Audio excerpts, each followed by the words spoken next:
All right, Landon, let's hear about your truck.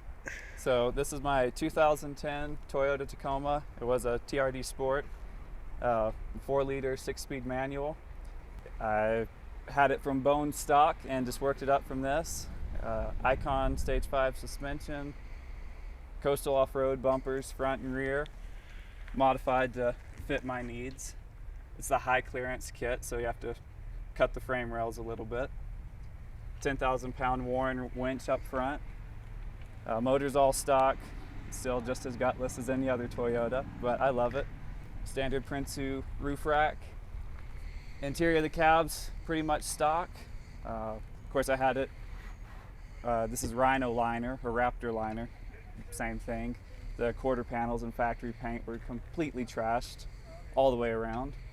The camper itself is all aluminum exoskeleton design, so there's no vertical studs as in a standard house. All the framework is 2x2 by 1/8 inch aluminum angle, all TIG welded myself. It took forever. Had to teach myself how to TIG weld, or TIG weld aluminum. I do stainless for work. 0.05 aluminum sheet metal for the fields. There's 1.5 inch high density foam insulation, and then honeycomb composite on the inside. This was part of the original build. There was an air conditioning unit here. This is now nothing. I do have the ability to plug into shore power, charge the batteries if need be. She's been sitting, this is now day 3, just running the fridge and lights, and I'm still like 60% battery, and I'm getting no charge from solar under the trees. So it's done really, really well. Custom weighted springs from Alcan up there in Colorado. I'll show you this. Found the idea online and then kind of tweaked it, made my own. Of course, custom bed mounts. It's just 3-inch C-channel. I've got 800-pound bushings that the camper's riding on, and then these are 50 pounds per inch springs. So the camper, the aluminum subframe and everything flexes independently of the truck frame. That way you don't get stress fractures, and it helps it ride better. I do have a Webasto gasoline furnace in here, so you can see the air intake and exhaust. There is a 3-gallon air tank mounted under the truck as well. I have air chucks on either side just for airing up or blowing the truck up, air up a kayak, whatever I need. Turn Overland windows, and then everything on the truck as far as electrical goes is Renogy, so it's a 200-watt Renogy solar panels up top. 200 amp hours of lithium batteries. I have a 1,000 watt inverter, and most everything's 12 volt, but I do have the ability to charge or run small things off of AC if need be.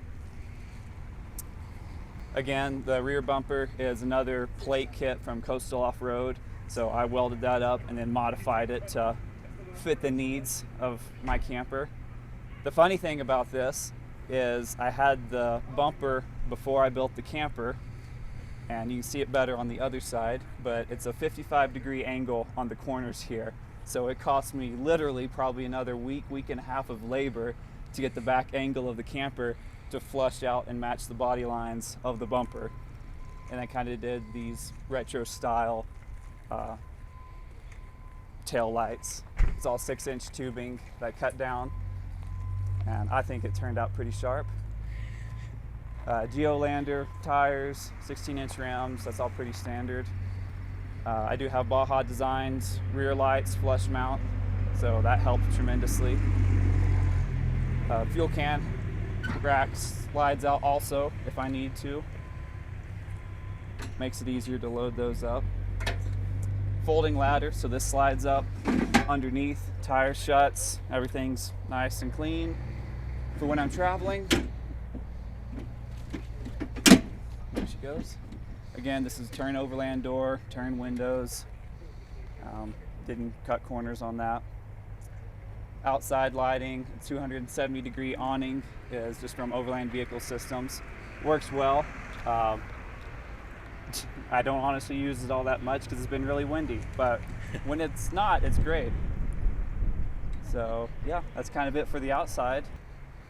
As far as the inside, it's very much a one-man, one-person setup, but just a Dometic 50-liter fridge freezer, so that works well. I have 10 gallons of fresh water up front and I have the ability to filter that.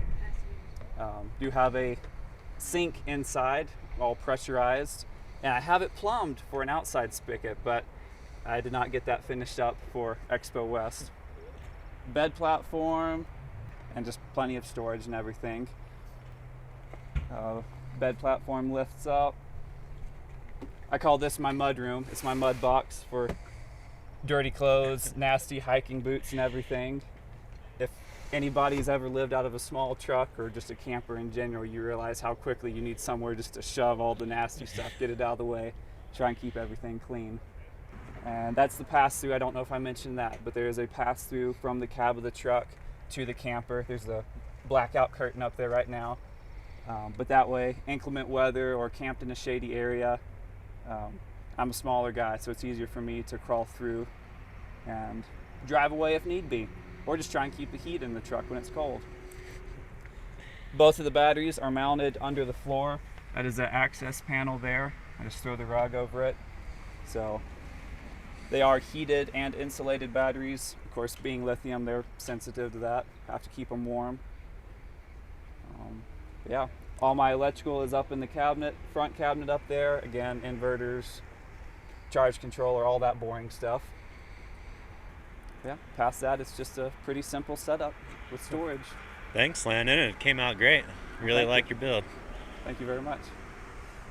Hey guys, thanks for watching, and a big thanks to Landon for letting us check out his rig. I hope you all enjoyed it as much as I did. Please give the video a thumbs up, and I'll see you next time.